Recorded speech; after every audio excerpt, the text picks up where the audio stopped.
Welcome into the Beachside Blitz, where we surf the wave of sports. I am your host, Patricia Caputo, back today for another segment of Seaside Sit Downs as we hop into the beginning of this show. Seaside Sit Downs, as most of you know, is where we usually interview at least one to two people. And this week we have Howe, and Alfie Julian on the show today joining us, and they have written a song for Life Rolls On, and Life Rolls On helps those be able to surf again, fish again, and skate again. It is a organization that helps people through adaptive sports, that helps improve the mental health of all through adaptive sports. And this Sunday there will be an event in Wildwood, New Jersey, August 3rd, an event in Wildwood, New Jersey with Life Rolls On.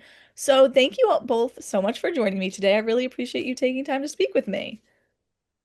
Thrilled to be here. Good evening and hello from Nova Scotia, Canada. Canada's Atlantic playground, Canada's ocean playground, right here in the Maritimes, Atlantic coast of Canada. Hello to our neighbors to the south. This is Howe.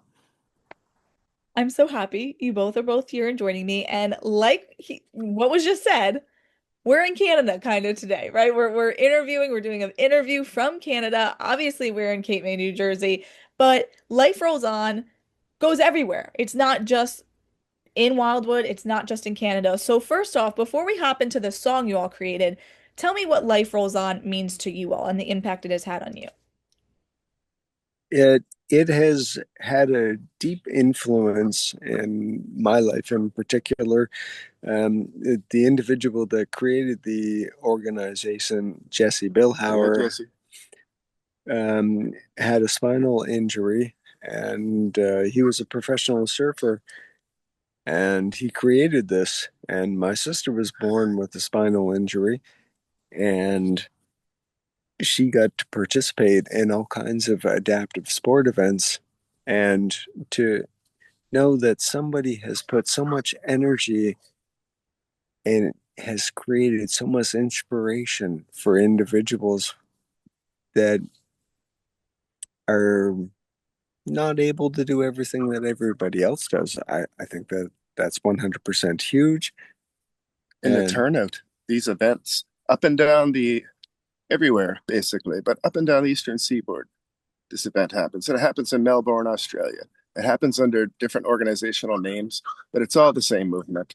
It's about just getting out, despite your challenges in your life, whether you're missing a leg or born with a spinal cord injury, or maybe you're facing other challenges, but the courage it takes to get out of bed just to do that and to see the volunteers that come, whether it's in the States, whether it's in Canada, whether it's in Australia and around the world. And we wanted to honor that movement because it is a life-altering experience as touted. I can agree to that. I can attest to that. I can very much attest to that because there was days that perhaps maybe I didn't feel like getting out of bed. And I attended this event and I saw people that had obvious visual challenges. And we're not even talking about mental health yet. Mhm. But I was inspired and I just wanted to give back and offer this back to what moved me in the first place. We're hoping, Soul Hound and the Swells are hoping that it moves others and motivates them to get out of bed. And one of the reasons how this motivates you, you've used that motivation and you've created a song called Life Rolls On. So can you were explaining to me earlier that 8 artists came together from different places and cultures to create this song. So first just tell me what went into the idea of saying, we want this to happen, we want to create this song, let's make it happen. Alfie made it happen. may I? Go ahead. Um, I've been involved with CKDU 88.1 FM in Halifax, the Dalhousie University radio station, for a number of years. And I was kind of asked to get back on the board for a little bit. And Jason and I work very well together. So I said that I wanted him to be here with me. And while we were doing this, he said, I want to create some documentaries. And we talked about the Life Rolls On situation because Jason loves my sister. And his wife bought him a 4K camera and a 4K drone so that we could go down on the beach together. for the last year's event. And I don't know, what am I supposed to say I after was that? going in moral support of my friend and his family, his sister, his mother, and his father. And I was just having a good time on the beach. I didn't expect at all to be motivated to such a degree. And even just well, just even the demo of the song in creation, in early creation, began to move people, not just anybody, but people in critical positions in our society, Capitol Health, people that are nurses and doctors, people that maybe are just in the laundry department. They're all critical components and spokes of the wheel, and life rolls on. And for those who might not make miss this song on Cape May Radio, because it will be on Cape May Radio, where else can they listen to this song? Very good. CKDU 88.1 FM. 99, is it I'm 99.3? not The sure about the voice of numbers, Queens but we're getting love County. now from even Florida. California's getting on board. New York's soon to come. We're for lack of a better term, we're targeting the coastal cities because those are the ones who are more likely to get out and surf. I want everyone to get out of bed, and when they hear the song, I want them to listen to it not just as a song, but it's a movement that now has an anthem. Mhm. And when we're going like in Wildwood this weekend, right, there will be thousands of volunteers that come or hundreds of volunteers that come out and are helping with this event. So talk more about those volunteers and what you've experienced, so many people coming together for this one cause. They are the unsung heroes. They're the ones that maybe nobody knows their names, but they come out in full force. And without them, where would we be? And I'm going to follow up with I work for the provincial government in healthcare, and I've observed what my sister has had to endure through her life. I can send you photographs of her. Um, to know that I work with individuals that care so much for people, yeah, it's a huge inspiration. Very rewarding. It's Mhm. not just a song, it's a movement. We just want to provide a soundtrack for the inspiration that we've experienced from that day. Mhm. And And hope, God willing, it's coming up again August 16th at Martinique Beach in Nova Scotia. So if any of our neighbors to our south want to come up to Nova Scotia and see our kind of hospitality, Martinique Beach on August 16th is the place to be, and life rolls on. And let's continue to talk about this. So let's first focus on the surf able because there are other aspects. I mentioned the Yeah. slogan is you will fish again and you'll also skate again. But let's talk about the surf able aspect of for those who may have a disability that they will be able to surf again. They'll be, like you were saying, go out and be able to do things that a lot of the times they might think, maybe I'll never be able to do this again. So when you show up to an event like this, what can you expect if you're participating in this sort of event? I remember earlier, if I may, talking about multiculturalism and diversity. So not just like fleshly in a sense of like racial or like one's backgrounds or their beliefs, or it's about humanity and Being all considerate, walks and care. all walks of life. It's not even just about surfing, as you say, Patricia.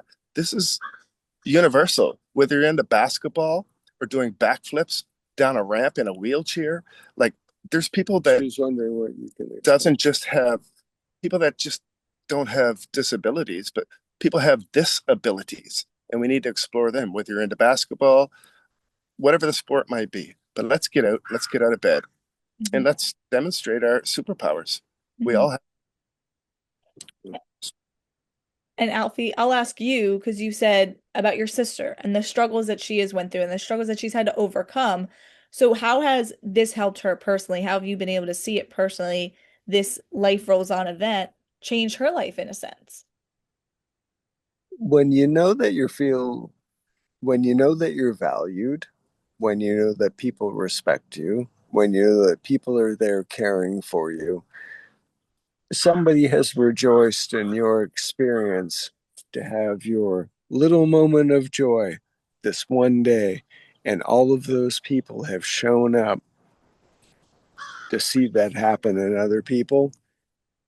Isn't that amazing? It speaks to the volunteers again. We can't stress it enough. Hmm. There's the backbone of it, but the original movement deserves. Well, Jesse, I'm thinking of you. It's beyond surfing. It's universal. Hmm. And when we continue to talk about life rolls on, right? It's not just a one day event, even though the event itself might be one day, but it carries on because on the website it says they not only want to help us meet people and all of that, but also help the mental health aspect as well. So how have you seen this organization and these events help those say life can roll on for me, even though maybe it just might look differently than how it used to? Yes. I really think that it is an inspiration. If you get, if you just find out on about the surfing experience, and then, oh, you find out that the sledge hockey in your community, or there's sit volleyball, wheelchair basketball, whatever adaptive sport that you can find, you might go, okay, Googly, what can you tell me about this? And then you find out that you're part of a community. You start to make friends, you start to make connections, you start to interact with volunteers and loved ones that are there to support other members, and it becomes a great big community. There's nothing but beauty about this. Global, if you will. Yes, and I'll just ask about the experience when you're in there. How can members who are participating in this be able to say, again, like we were saying, just one day event, but what I've learned from this experience, I can take in my daily life, that I can go on and say, even though if there's not an event like this I can go to every day, I can still take the skills that I learned and the people that I've met out of this event. Every night, if I may, we go to sleep. We may say our prayers and brush our teeth and wash our face and prepare ourselves. And then the morning comes. And then you know yourself again. Life rolls on because you've seen another day. And this is what this is all about. And dealing with obstacles and letting our challenges mold us into a better version of ourselves. And when you wake up in the morning, you'll know life rolls on. Mhm. And when we continue to talk about this song, let's go back to that just for a moment. And who are these musicians that have come together with both of you? Each of you are on the song as well. But can we talk more about those musicians who have come together to create the song and where they're from and what their backgrounds are like? Absolutely. I'm going to start with the female vocalists because I have deep respect for female vocalists. Sherry Moore, wife of Calvin Moore, who is also in the song. Cheryl Nickerson, wife of Jason Soul Howe, who is on the song. Um, Both have great experience with doing vocals on, like studio tracks and with Soul Howe. Calvin Moore, Canadian Armed Forces veteran, Navy cook, did the bass line and two rhythm guitar tracks and was happy to turn it out for us big time in short time. Yep. Yeah. My cousin Mark Smith Yeah. was the lead guitarist through the track. His track does run through the song the whole time. I know that it's not always audible the way we mixed it, but he did killer. Andrew Foster was the drummer. Amazing man. He turns it out at the hospital with me at the research center and that I work at in Halifax. Who am I missing so far? Oh, Terry Mosher, the producer. Oh my God. Media works. Yeah. It's Media Works Studio East. Um, Keyboard, Congo.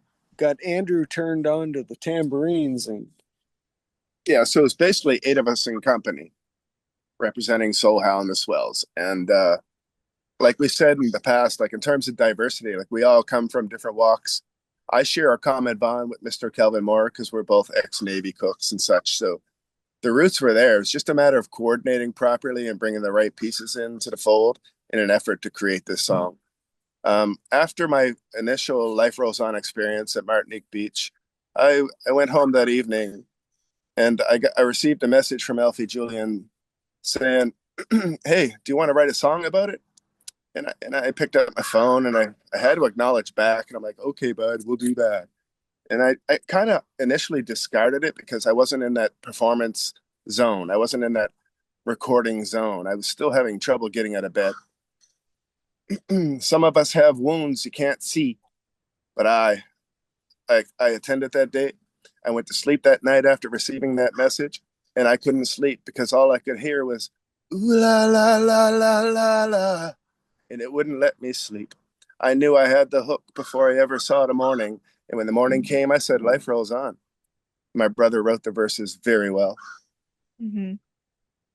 And everyone was with you. They said this is the hook. That was that. There was an automatic agreement of We that's just have to bring the right pieces together, like Voltron, like just hmm bring the right people around us and bring them into the fold and let them know what we're trying to do.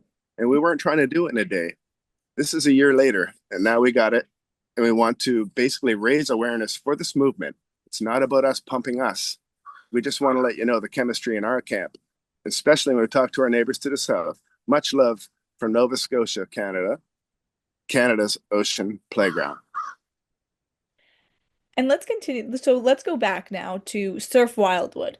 You were telling me a little bit before we started the interview is that it is associated with Life Rolls On, but there are sponsors that are joining this that's presented by people. So explain the goal for Life Rolls On that you want to go everywhere, all over the world, essentially, like you were saying with Australia, but you need help. You can't just do this by yourself and go to all of these different states and cities and make it work.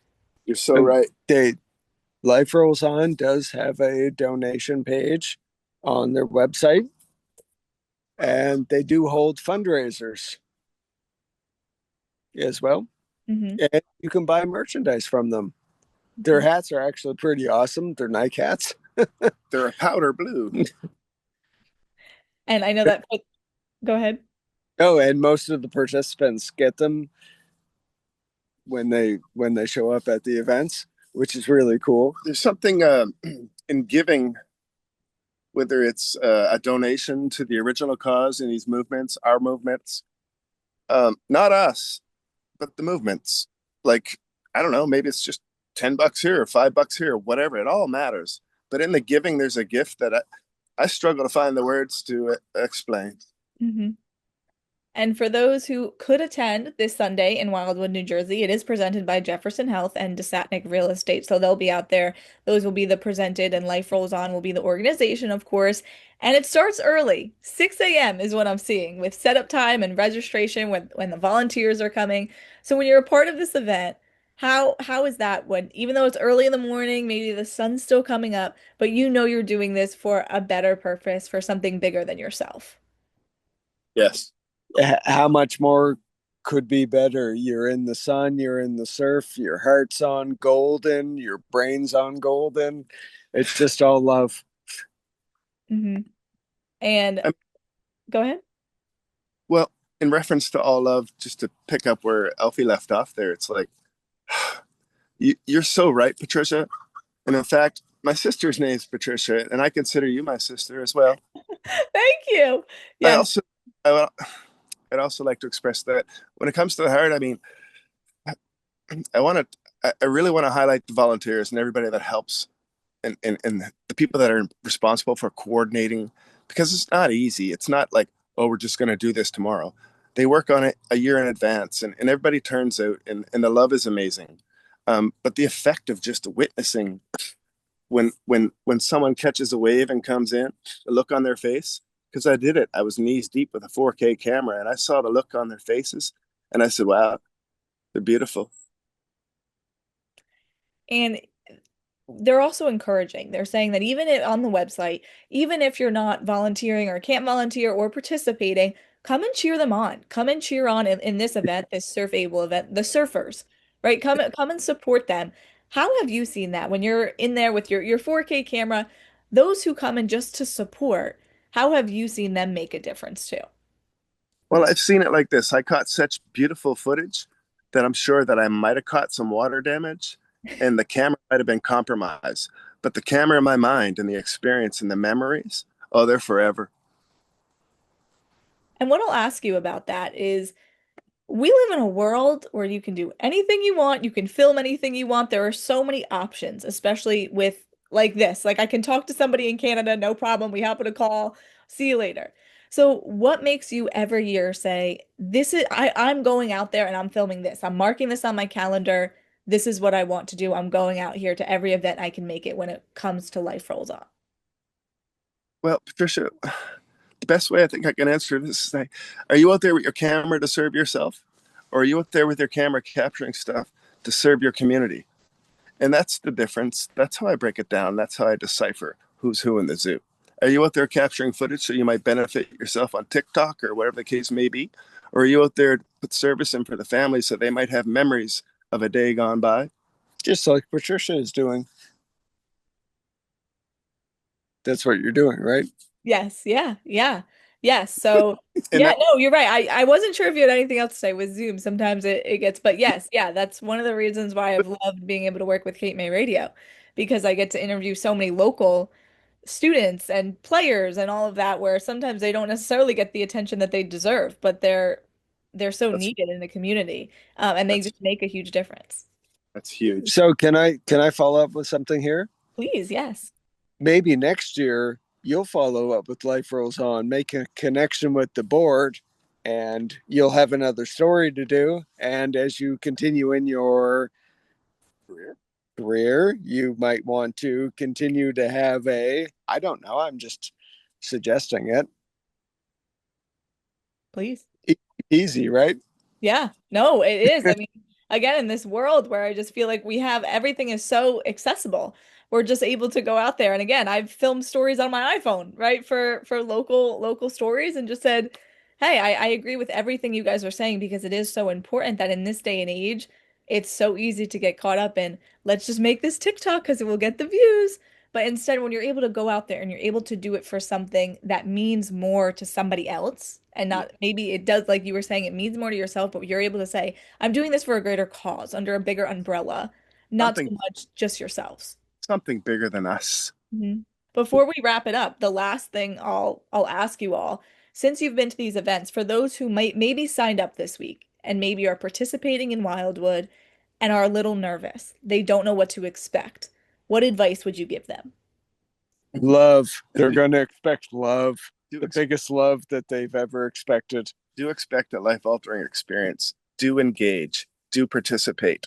That goes for volunteers. That goes for spectators, participants. Everybody engage. Everybody turn out and feel the love. I love that. Well, if And you're in, a wave Ah, hopefully the tide is right. And swell hopefully. and swell. and swells. Yeah, hopefully they expect swells. Yeah, and I'm sure they'll love it. It's extremely hot here this week, so this is the perfect day to do it where everybody can cool down. And like you were saying, if you were hesitant and scared to go out there, you heard it from two people who have done this multiple times that there is love. Everyone is here supporting you. There's nothing to be afraid of to go out there and just have a great time. And like you guys were saying, life rolls on. Support for Cape May Radio WCFA 101.5 FM and the Center for Community Arts comes from the Mad Batter Restaurant and Bar, serving breakfast, lunch, and dinner. You can find more information about the Mad Batter located inside the Carroll Villa Hotel, 19 Jackson Street in Cape May, New Jersey, by visiting madbatter.com. I am Patricia Caputo here with the Beachside Blitz. We just wrapped up the Seaside sit-downs with Alfie, Julian, and Howe. They talked about the event that will be happening in Wildwood called Life Rolls On. That is the organization. It will be a surf-able event. So for those who are disabled can get out there and learn to surf again and fish and skate. This will particularly be focusing on surfing. So like we said in the interview, it starts early in the morning. If you can get out there, look up the information at liferollson.org. You'll probably hear the song on Cape May Radio in just a little bit if you keep tuning in. But then again, August 3rd, this Sunday, there will be an event. I mentioned that it was really hot. It was this week, but today we have a nice cool day. It got into the 60s. We have not seen that all July, but we're here in August and it is nice and cool. And what is really not cool is the relationship between Jerry Jones and Micah Parsons. So we're going to talk about that in just a little bit. But first, with all of these trades that are being requested within the NFL, I figured, or within the NFC East specifically, that we're going to talk about today on the show, I figured why not start with the question of the week and have it as a question about trades with the Philadelphia Eagles. So to get into the question of the week, it is, which backup quarterback for the Eagles in 1990 refused to report to training camp. Backup quarterback for the Philadelphia Eagles in 1990 refused to report to training camp, and as a result was traded to the Houston Oilers, now known as the Tennessee Titans, but as a result traded to the Houston Oilers. We'll come back to that question, and then, of course, at the end, I'll tell you the answer. Now let's get right into it. I plan to start this show with all of the Phillies trade deadline and everything that happened, but that is already old news, because as we head into our segment of No, I'm Watching Football, it is going down in the NFC East, and it seems that everything is going swell for the Philadelphia Eagles. There are no major injuries, a few players not participating in training camp here and there, but nothing to be alarmed of if you're an Eagles fan. If you're a Commanders fan or a Cowboys fan, you have a problem. Now, McLaurin on the Commanders said, I'm requesting a trade. I want to get out of here. Now, I will say, before we get into all of this trade deadline talk, 9 times out of 10, when a trade is requested, at least in the NFL, that does not necessarily mean that the player is getting traded. In fact, a lot of the times it means that, hey, we're going to get this deal done. We want to be able to accomplish this deal. And that is kind of why I think Micah Parsons, specifically about an hour and a half ago, requested a trade from the Dallas Cowboys. Now, Terry McLaurin also requested a trade from the Commanders, tried over and over again to get a trade done. The Commanders have historically just been a mess. They get Jaden Daniels. They're one game away from going to a Super Bowl with a rookie last year, and they can't get a deal done for their star wide receiver. It blows my mind. If you're an Eagles fan, you're looking at this and saying, thank God that's not our issue. And that's one of the reasons the Eagles win Super Bowls, because everybody is on the same page. The rookies are already talking and saying the same things that Jalen Hurts is going out there and saying, that keep the main thing, and all of that, when everyone seems to be on the same page, where you just don't see that right now with the Cowboys. You don't see that with the Commanders. In fact, you haven't seen that with the Commanders in a while, but with the Cowboys, there's this expectation. There's this America's team, and you expect more. But even Jahad Campbell today for the Eagles went on WIP and said, we're going to keep the main thing. Someone who is here, right, just joining this team, and is now able to come on and say, we're keeping the main thing. I'm just coming on here. I grew up an Eagles fan. He was born and raised in New Jersey, and he's already buying into that mentality. That's the difference between the Eagles and where the Cowboys are at right now, where the Commanders are at right now. Jaden Daniels can buy into his mentality all if he wants, which is why I think they got as far as they did last year. That does not mean the Commanders organization is going to buy into that. That does not mean that all the players are on the same page like I think the Eagles have, even after winning Super Bowl. It's drama-free. But let's get into it with the Cowboys. So Micah Parsons, the report goes, just a few things. This is what Adam Schefter put on Instagram, a few of the little quotes that Micah said as requesting a trade. I no longer want to be here. He talked about how he grew up as a Cowboys fan, despite living in Harrisburg, PA, watched the Cowboys all the time with his dad, and now he doesn't feel like he wants to be here.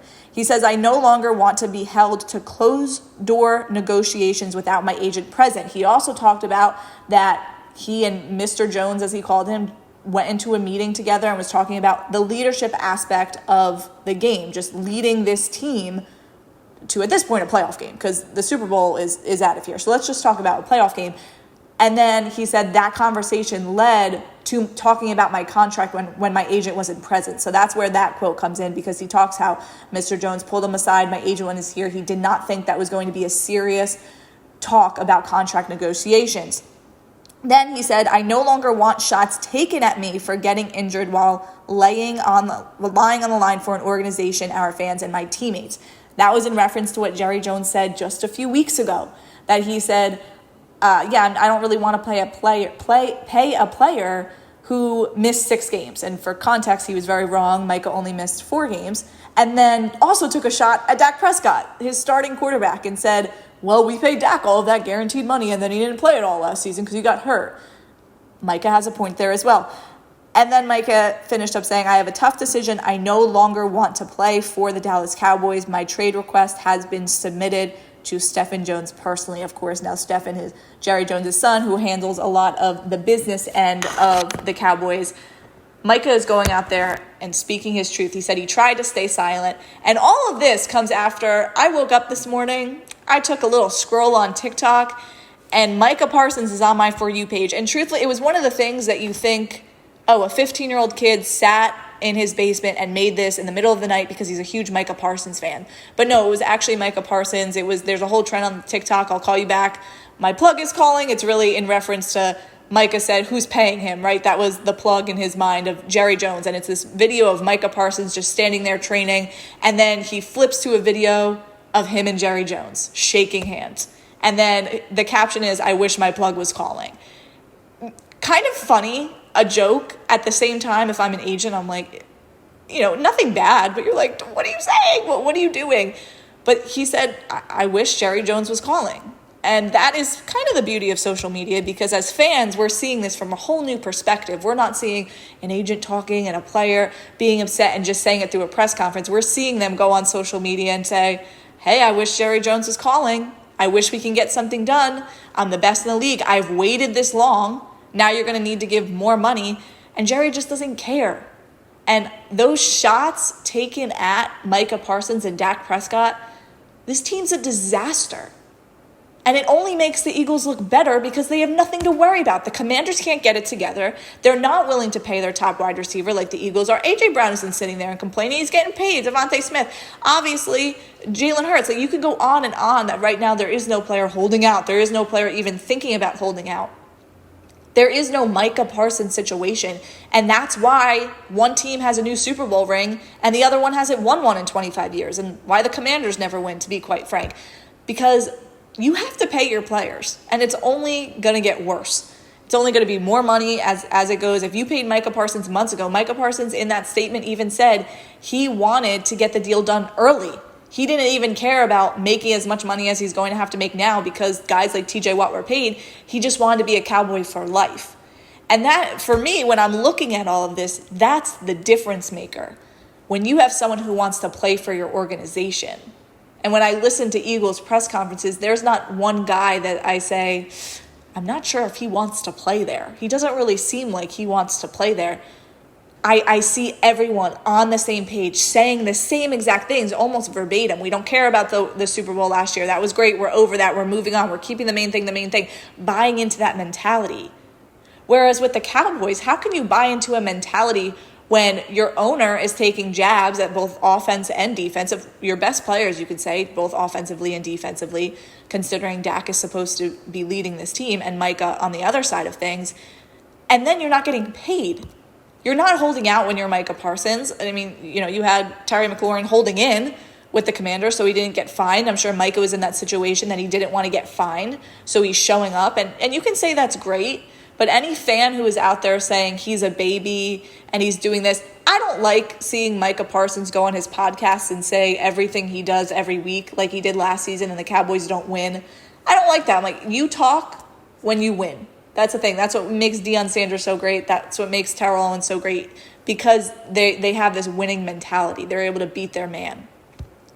But anyone who's saying, well, Micah Parsons is a baby, imagine going to work every day and you're at your job, wherever you work, and your boss, you're going to get that raise soon. It's coming soon. Just show me who you are. And then your boss goes into a meeting and calls you out and says, well, you missed 4 days because you were sick with the flu. So we're not quite sure about that bonus. And then it's all over social media. And then everyone from your job gets out of that meeting and starts tweeting about how you're not going to get your bonus because you got sick for a week. Essentially, that's what it is. 4 games, let's make it a week of work. Would you want to work for that company anymore? Would you want people on Twitter saying you're a Karen and you don't know about the game of football and rough football where people just play for the love of the game is over? Because I would quit my job. I wouldn't want to go back to work as someone who's supposed to be of value to a company, and then all of a sudden is being told by their own boss, well, because something happened that you can't really control, we're not willing to pay you, even though other companies and other businesses are paying everyone just like you, who's putting in the same amount of work, who might be slightly better than you, maybe even worse, and they're giving them this huge deals and money. We're not going to do that to you. I think sometimes we lose sight of this is their career. This is not a football game where you're paying tickets. This is day in and day out, a career that, by the way, you might be able to say, oh, I'll just go to another business. And in their head, it's, I only have 10 years to make the money I can make. Obviously, very different amounts of money. We can understand that. But for everyone who's going to comment and say how much of a baby Micah Parsons is, I would take a step back and say this is a business. Micah has said that. Jerry Jones takes care of his family. I'm going to take care of me and my 3 children. Just like you would if you're in a business, or at least I would if I'm in a business mentality. Oh, you're not giving me what I feel like I deserve? Why would you want to be there? Why would you want to play there? And it's a disaster. And this is something that is being chosen by the Dallas Cowboys. The Cowboys, the Commanders, they are choosing these steps. And I'm not sure if for Jerry Jones it's because the Eagles are getting so much attention and he's just hungry for attention. He's willing to say anything that gets this team in the news, which he doesn't really have to do because ESPN will talk about the Dallas Cowboys, whether people ask or not, them and Aaron Rodgers. But it's getting old and no one cares anymore. If you are an Eagles fan, you likely don't like the Cowboys. This just makes you like them less. And I think a lot of Cowboys fans are already ranking the Cowboys to come in 3rd in the NFC East. I would assume the Giants would be last because they can't get it together either. But for different reasons. There's no one holding out. Congrats. Malik has a few more years till he does that. But that is my rant on that. Just think about it. Settle it in. It's probably not Micah Parsons' fault. I think a lot of people are on his side. But at the end of the day, it just seems crazy to me that anyone would say, this is Jerry Jones is a businessman and knows what he's talking about. I think that ship has sailed a very long time ago because the Eagles are 2 Super Bowls in now and Jerry Jones is still stuck in the past of 1995. This is a very, very different generation. There's players who want to get paid. There's players who deserve to get paid. And Jerry's going to have to find a way to make that happen. If they even want to come close to competing with an Eagles team that is well-rounded, that is put together, a city that has their backs, it's not looking good. What else is not looking good for fans as we wrap up No I'm Watching Football? I don't want to jump to conclusions, but ESPN did have this blockbuster deal that went through today and will be officially announced next week that they are buying parts of NFL Network, and that also means Red Zone. 7 hours of commercial-free football. Really dissipated last year. There were commercials in there. I remember I was watching it. I thought it was fake. I said, why is Kevin Hart on my screen? He's not a football player. And there's LeBron James. I'm watching the NFL, not the NBA. That was on the screen. Fans were shook. Fans were surprised. I have ranted on here time and time again about streaming services and how it's completely changed. It's not the way they've said, oh, it saves you money. It just doesn't do that anymore. It's just different. You don't need cable, you save money here. You don't, now you're getting charged for commercials. I can rant about it over and over again, but that is something that is coming. You can say, hopefully ESPN won't take this over, won't change it.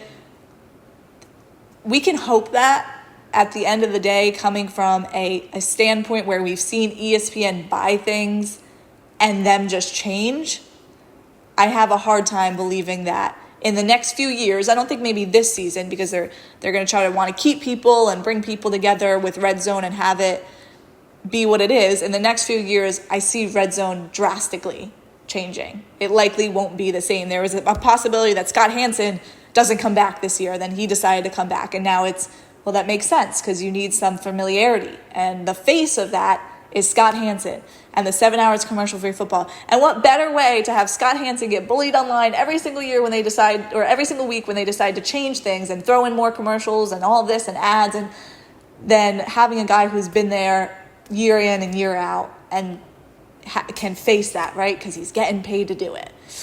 Not worth it.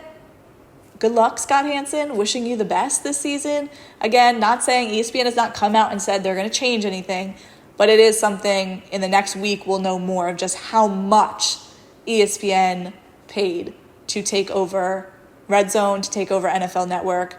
Lots and lots of big changes coming in as ESPN and obviously ESPN, who's owned by Disney, come in and are buying up big-time brands. But let's get into the Phillies. We've talked enough about football. That ends our No I'm Watching Football segment. Let's get into What's the Scoop. Again, I said this last week, but if I had this show on Wednesday, there'd be a whole different story about how the Phillies are absolutely doomed. The White Sox losing 2 of 3? Yikes. In all caps, that's what I wrote on my sheet. Just yikes. It seems that they're in this little hitting slump again. Game 2, Turner and Kyle Schwarber go 0 for 4 together. Harper goes 1 for 4 with a run. This is the top of your lineup, right? But what I will say, shout out Michael Beasley, there is tomorrow. So the Phillies lose to the White Sox. They'll play the Tigers tonight, starting tonight in that series, a very big series. And this is this Phillies team, right? I believe 2 years ago it was. They were able to beat the Dodgers no problem and lost the series to the Athletics, to the A's. But there is tomorrow. As Michael Beasley said, shout out him. There is tomorrow, and by that, I mean the Phillies did make some trades at this deadline. So there was a lot of talks. Are they going to do absolutely nothing? Or are they going to do a ton? And I think we got a little bit of the middle. And one of the biggest trades, obviously the biggest trade that the Phillies was able to do is acquire Johan Duran. And that makes a big difference because not only is he known for his fastball and he throws an 102 mile per hour, has an 100.2 mile per hour velocity according to ESPN, makes a huge difference. Throws that mid-80s curveball. He's able to get to that 86, 84 to 89 range, which is actually a huge difference where most pitchers are only able to get to that 80, 84 range. He's able to get up to 89 with that curveball. And what I would say was most impressive is that he's only 27. That was a big thing we were talking about with this Phillies deadline. You can't get a rental. There's no way you can trade Suarez and say, oh, he'll go to a team for a few years, for a few months and maybe help them make a run. There's no way you can bring in a guy who's older and you're just buying all in, especially because you're going to trade these prospects, right? That's exactly what you're going to do. And you're in this weird situation, right? Romano's not living up to the expectations. Alvarado is suspended. He'll come back this month as we're in August 1st, but can't be used in the playoffs. You're in a weird spot. Duran was a great choice. He's 27 years old. One, he's at the top of his game right now. The Twins are falling apart. They're willing to trade anybody. They don't care. You signed David Robertson. He should be playing within the next week or so, I would say. It's a good guy, right, when you're able to pick that up. That's a rental, essentially. A 40-year-old who's coming in to try to help you close out games, was with you in those World Series in the last few years when you were able to go. Now he's back. Knows about the team. Not a lot changing. Now you have Duran come in. That makes a huge difference for this team because you needed a closer. You needed a reliever. I said this last week. I'm all in on a reliever. Forget the outfield. Obviously, you have big problems there, but the closer to me, is what wins or loses games. Because if you're able to strike a guy out, you don't need an outfield. If he's throwing strike after strike and these guys are swinging and swinging at the plate, the outfield should just be able to stand there and look pretty when you have a good closer. It seems a lot more simple than it really is because that's not the reality of baseball. But in my world, it can be that simple. There's a possibility when you bring in a big guy like this, when you bring in a big guy who's only 27, who you have a lot of hope for. And just to give you some of this insight is that the Phillies have 16 blown saves this season when you're talking about closers. That's tied for 4th most in the National League. And they have 5 players who have blown multiple saves. 5 relievers, 5 closers who have blown multiple saves. That's 3rd most in the league. And that's only because the Dodgers and the Rangers are tied with 6. So they've had 5 players who have blown multiple saves. This just shows how much you needed this. This obviously was the big elephant in the room. You needed a guy to come in here and change not the culture, but give you that boost. And that's exactly what the Phillies did. And not only that, it's a good decision because you needed an outfielder, but I felt that you didn't get enough, whereas with Duran, you get rid of Mick Abel, you get rid of Tate as well, the top prospect, catcher, all of that. But it's like, okay, well, Abel really wasn't doing what you expected him to do being drafted in 2020. You keep Painter, even though he's not living up to expectations, but you keep him in the farm league, and then you keep Justin Crawford. You're not trading away any of these big name guys we were all saying that they should be off the table. Harrison Bader comes in. You trade him for Hendry Medenes, who is the ranked number 12 prospect in the Philly system. And then you're also trading him for Jamie Varillo, who is a 16-year-old right-handed pitcher in the DSL. Again, again, you're not going to get a whole lot for Harrison Bader, or you're not going to be asked a whole lot for Harrison Bader. So still trading away these prospects, but again, not the top guys that we were talking about. The thing with Bader, he is 31 years old from the Twins once again. So it was two different deals from the Twins. Quite interesting. The Twins are really just saying, they're showing very clearly this is not their season, right? They know it. Let's get rid of some guys. So what I like about this Harrison Bader trade is that he has a great matchup against lefties. He has 12 home runs this season, 10 stolen bases in 96 games. Versus lefties, his on-base percentage is a .799. Versus righties, is .774. Very even there for the most part, right? You're able to see that he can hit against lefties, he can hit against righties. He'll probably be in that lefty matchup more times than none. But you're able to get the consistency, I might say, the consistency that the Phillies have been lacking this entire season. And to put perspective on this, if you're saying 12 home runs, 10 stolen bases, 96 games, Philadelphia outfielders have only hit 4 home runs this season. Harrison Bader alone has 12. Phillies outfielders have only hit 4 home runs this season. And most notably, what I will say about Harrison Bader is the playoff experience he has. We mentioned it with Robertson when the Phillies signed him and everyone was worried, is this the only thing that they're going to do? They didn't. Relax. But Harrison Bader has playoff experience. He's been played in 5 series with the St. Louis Cardinals, the New York Mets, the New York Yankees. I think also the East Coast experience is a little bit helpful because he's able to fit into the culture right away. Obviously, Philadelphia is a little different than New York, but he's been able to play at those high-level moments where he's able to say, I'm not going to crack under pressure when Phillies fans are booing me horrifically if I'm doing bad. I think that's a perk, too, that sometimes we miss. But now is the time to win for this team. I feel like a broken record. The pressure's on. You're going to have to sign JT. Kyle Schwarber is either going to get a bag in Philadelphia or a bag somewhere else. Okay, he can go on TikTok and start crying to Dave Dombrowski about, hey, are you my plug or calling, or is another team calling me? That's what it is at the end of the season. As much as these guys want to say, I'm just focusing on the season right now, and all of that is well and fine. But in the next few months, if it's not happening for this team, Kyle Schwarber is no longer a Philly. He's a businessman taking care of himself. And sometimes we forget that. As much as we want to say, look at Bryce Harper and the cleats and tattoos and all of that, they're businessmen. Why do you think Bryce Harper went out and told Rob Manfred to get the bleep out of the clubhouse? Because he cares about his job.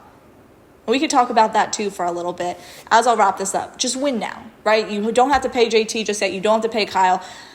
Even though everybody's going to want these guys back, it makes it a lot easier. I think the Eagles are actually ruining this for them by saying they're going to win again. But it makes it a lot easier for the Phillies to come in and say, we won a World Series. How do we evaluate now? Are we going to pay people or not? I think if the Yankees won a World Series, it would have been a lot better for Yankees fans to rationalize with the fact that Soto's gone. Yeah, have the Mets pay him all that money. We won a World Series. You got a few years under your belt, so to speak, before fans start getting a little restless again. Whereas if the Phillies don't win now, when are you going to win next? You just don't know. So when we're talking about that, I'll talk a little bit about the Bryce Harper situation first. I want to get back to our question of the week. Which backup quarterback for the Philadelphia Eagles in 1990 refused to report to training camp, which ended up forcing his trade to the Houston Oilers? Refused to report to training camp, 1990, then ended up going to the Houston Oilers. Okay, let's get back into it with what's the scoop. Bryce Harper had some very vocal things to say to Rob Manfred, the MLB commissioner, when he apparently came in the clubhouse. They were having an open discussion about certain things, and I guess the salary cap was mentioned. Now, there's not a salary cap in the MLB, like, of course, there is one in the NFL and things of that nature. Not one in the MLB, which allows Bryce Harper to get the huge contract that he was able to in Philadelphia, which he probably wouldn't have been able to get with the Nationals. What I'll say about the salary cap is that it helps smaller players. It would help smaller players. I'm not saying whether I like it, whether I don't. I'm just saying the truth, that there are guys who might say, I won't get Bryce Harper money ever because I am not Bryce Harper. I am not as good as Bryce Harper is, but it might help me get a little bit more money than I would be right now. Whereas right now we are in a league which has good and bads to it, where the Yankees will always be up top, the Dodgers will always be up top. The Athletics will never win, most likely, because they can't pay players. Where the Pirates can't keep Paul Skeens forever, no matter how dominant he is. So yeah, they're going to make as much money off of him as they can now because they can't pay him, because they don't have the money to do so. They don't have the money, the Shohei type money, not to say that Paul Skeens is going to get that, but they don't have that type of money the way the Dodgers do. The Angels don't have the type of money to pay Shohei the way the Dodgers do.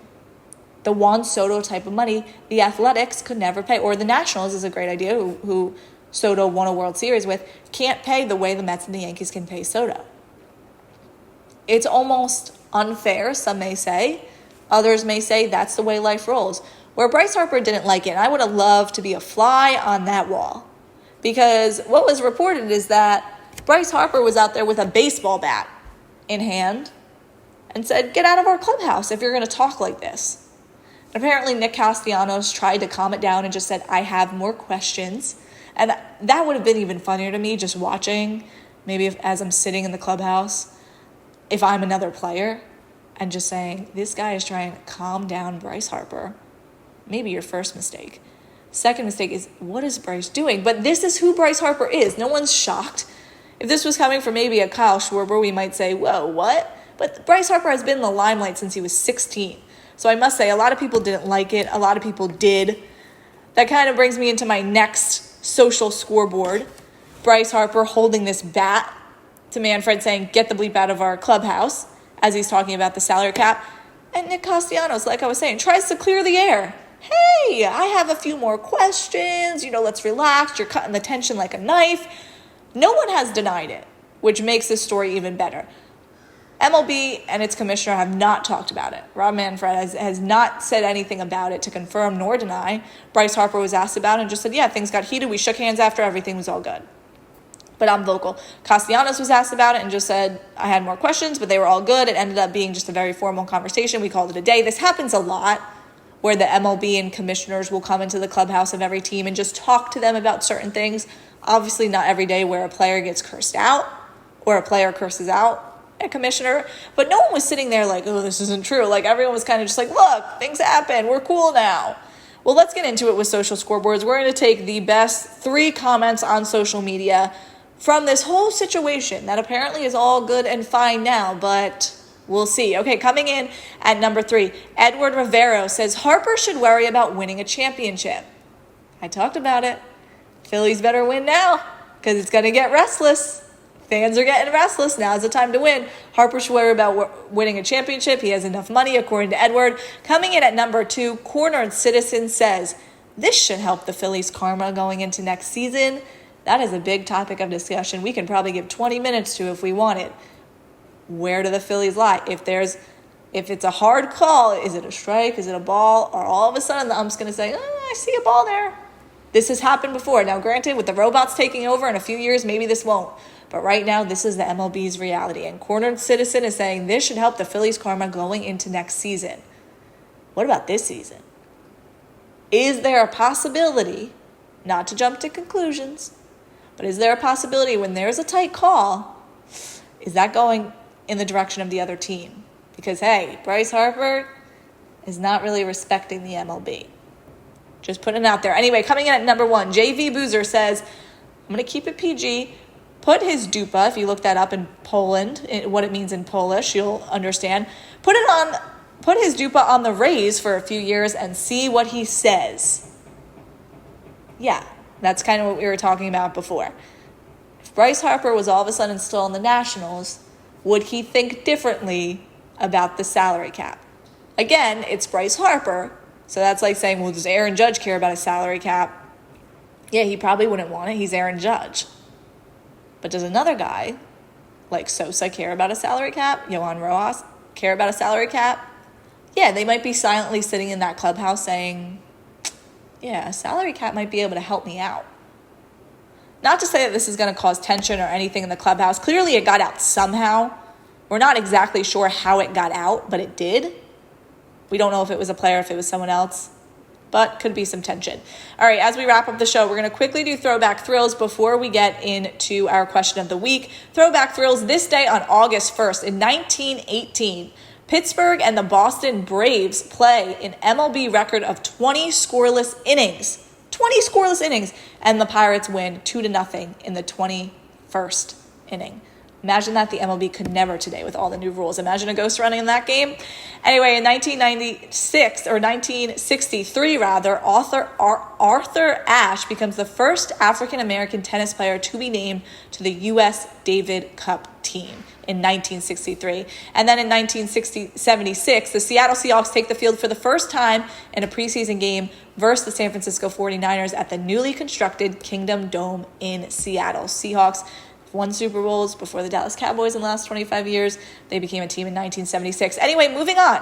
Question of the week as we wrap up the show. Which future Hall of Fame pitcher, or which backup quarterback, for the Philadelphia Eagles in 1990 refused to report to training camp and was traded to the Oilers? It was Don McPherson. And all of this came after Jim McMahon was decided that he would back up Randall Cunningham. McPherson indicated that he was not going to report to training camp as a result. Later became a Houston Oiler, now known as the Tennessee Titans. Well, that's all I have for you on this episode of the Beachside Blitz. We will be back here right again at 4 p.m. next Friday. I'm Patricia Caputo. This has been the Beachside Blitz on WCFA 101.5 FM, Cape May Radio, the Center for Community Arts. I'll see you all next week.